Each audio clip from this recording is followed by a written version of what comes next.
Welcome, people. You're tuning in to Shortcast, the podcast shorter than a ninja's teleportation jutsu, but jam-packed with all the shinobi shenanigans you could ever want.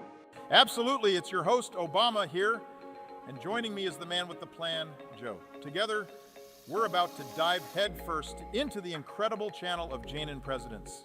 So today, we are going to talk about what happened to the channel and our theory of what Trump will do.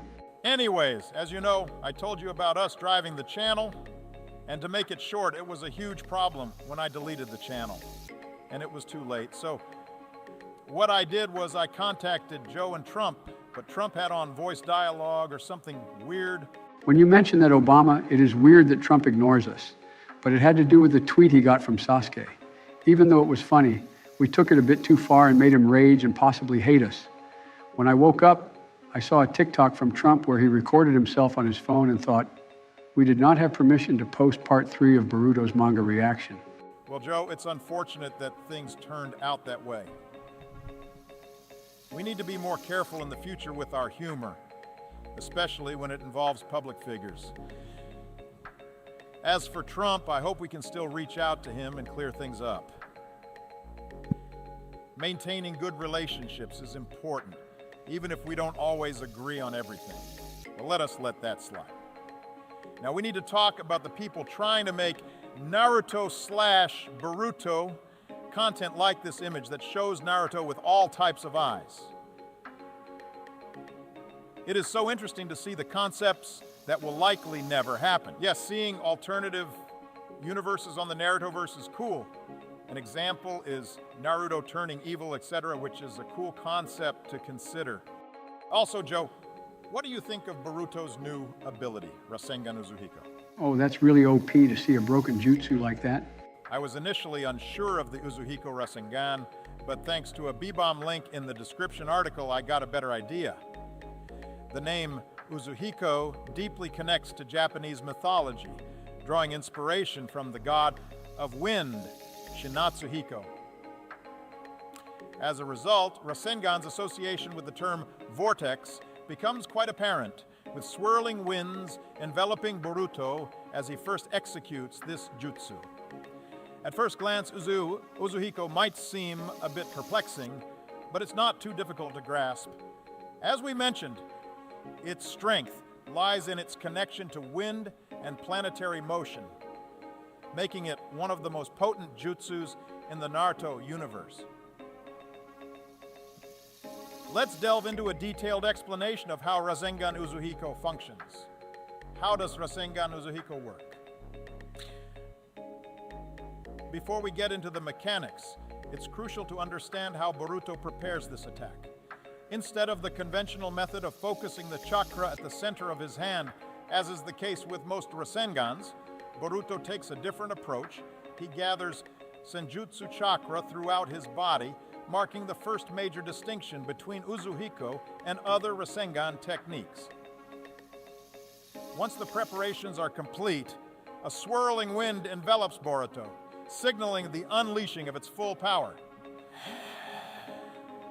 Boruto's Rasengan Uzuhiko derives its strength from planetary motion and chakra. When fully prepared, Boruto can strike an opponent nearby. Unlike other Rasengans, it doesn't deliver an instantaneous impact. Instead, it leaves the target needing direction. This unique Rasengan technique utilizes the rotational movement of an entire planet, hitting the intended target with a force that leaves them shaken and unable to maintain their balance. An example is when Cud struggles to stand after being struck by the jutsu.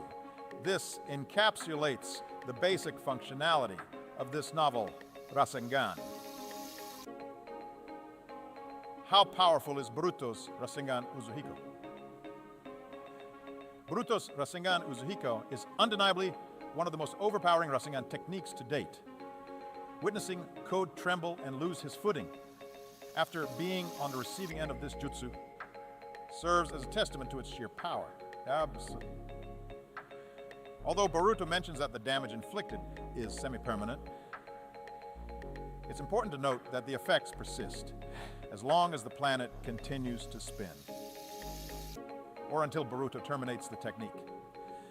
The initial appearance of the attack may seem deceptively lacking in sheer force, but this serves as the perfect cover for an overpowered Rasengan variant. It can catch adversaries off guard, much like Boruto's vanishing Rasengan move. I'm also saying that this might not be 100% correct either, but that's the best way I can see it. Yeah, it really is a broken jutsu or shinjutsu.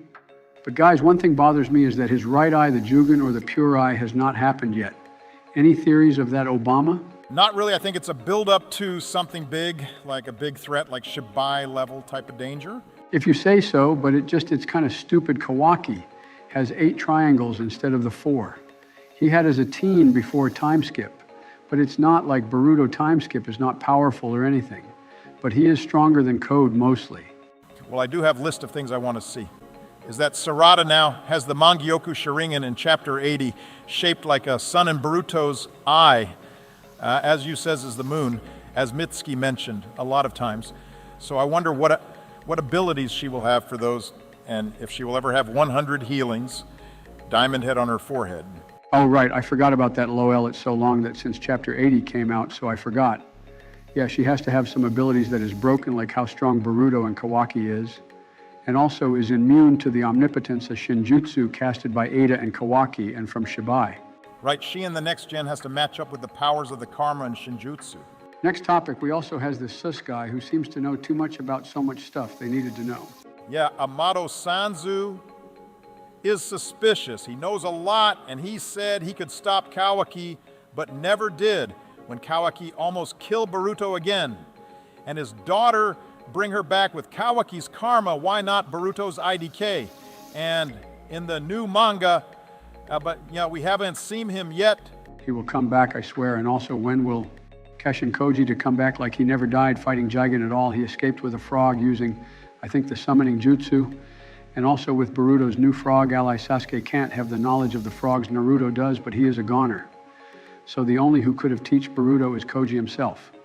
Yeah, Kashin Koji is one of my favorites who was a part of Kara organization, so why he been hiding for so long is a good question to ask, and if he returns will be epic since he is like the opposite of Jiraiya in terms of personality.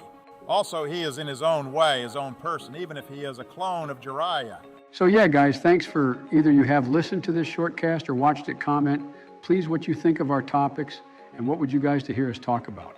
Also, do remember, this is not long, like a podcast, but more of a shorter, you could say. And like Joe said, thanks for listening and sub to Let's Hope a new channel stays. Ha ha ha. It's nice to just talk calmly without Trump yelling all the time. So look forward to episode 2 of Shortcast. Bye. Bye.